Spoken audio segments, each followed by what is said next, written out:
This is just one more way for this thing to get its claws into your self-realization journey and manipulate the whole game and keep you trapped in these loops of unconsciously seeking validation outside of yourself and power outside of yourself and worth outside of yourself instead of accessing the truth of who you are.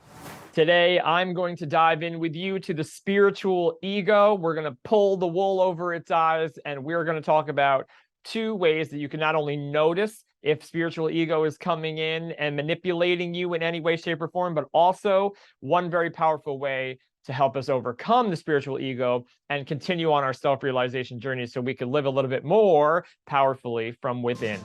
If you are new here, my name is Pat, and I help people on their self-realization journey take their power back from the people, places, and things that they've unconsciously given their power away to. And that includes me also. You don't want to give your power away to me either. So if this is the journey you're on, consider subscribing for more, because this is what I'm passionate about. And this is what literally has helped me change my life in such a way that it's indistinguishable from the way that it used to unfold for me.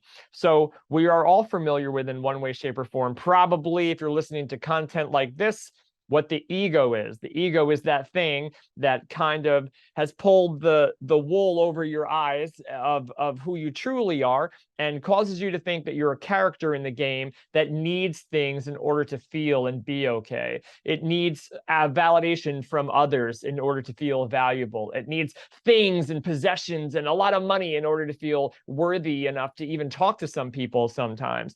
It tricks us into thinking that we are broken when the illusion is that there is nothing that can break inside of you, that we're just playing a little game of hide and seek, and there is a greater, we'll say higher perspective version of you. We'll call it a higher self, if you will.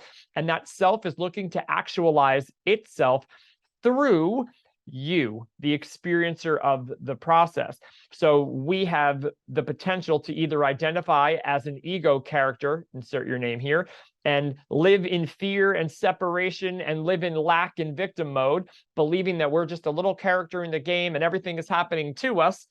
Or we can understand the greater, higher perspective of the game, the highest self of you, which you may not even be familiar with yet. It may not even have been shown to you from within yet who you truly are, but it's trying to.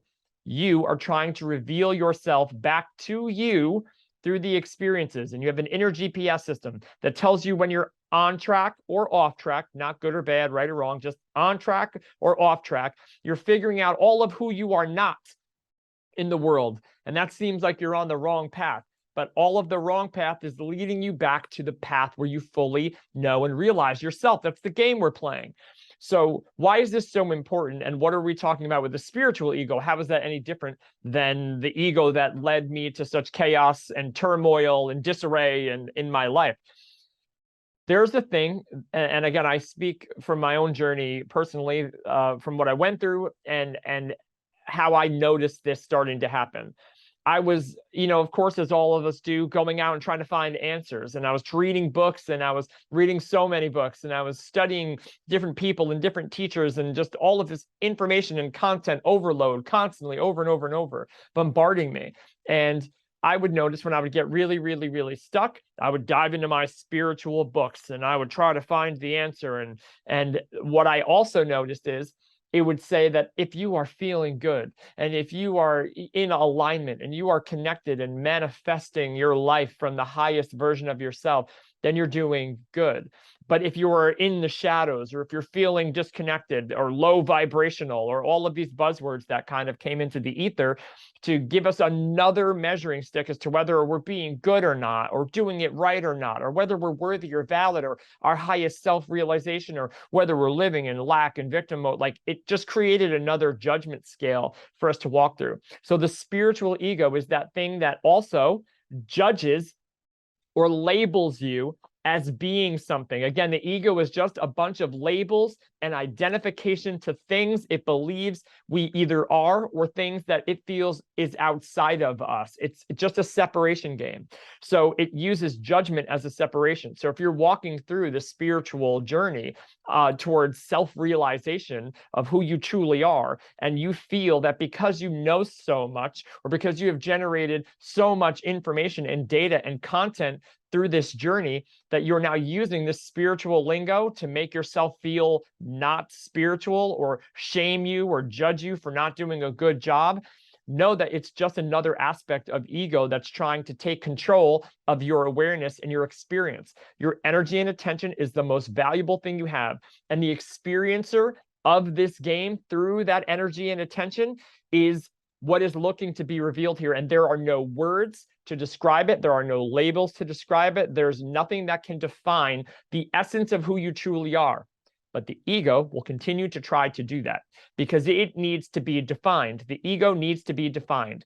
The small s self needs to have value and worth that everyone can see or at least understand. But who you actually are could not possibly be understood by anyone but you.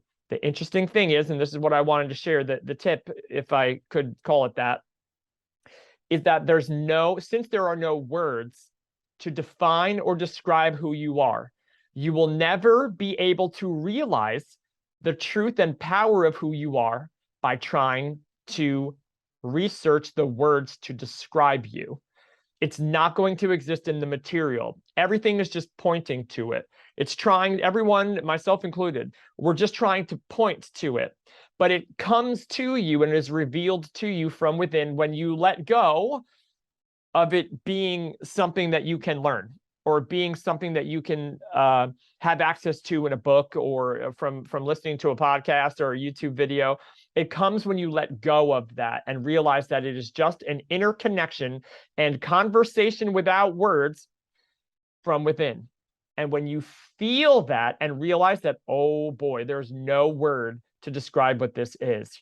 There's no label that I've ever heard of that can describe this realization of this truth that comes in this still moment when you're letting the words kind of bombard you, but you're not paying them any attention. You're not trying to figure them out. You just let them sit there and you realize that you're the awareness of the thing that's happening, that it's the object and you're the subject. When you realize the power of realizing that you are the subject and the self begins to show itself to you from the inside out, no longer looking in the outside world for validation and worth and meaning, it all comes from inside first. And if you can understand that it all comes from inside first, any part of the ego, including the spiritual ego that's going to try to judge you for being spiritual or not, all of that will dissipate inside of the light of your consciousness, which is shining down on all aspects of you and your experience and your journey so far. That is what I wish for each and every single one of you, is for you to realize the power of yourself without words to describe or define you. And so with that, I leave you. I hope you guys have an amazing day, a wonderful night, and I will see you next time.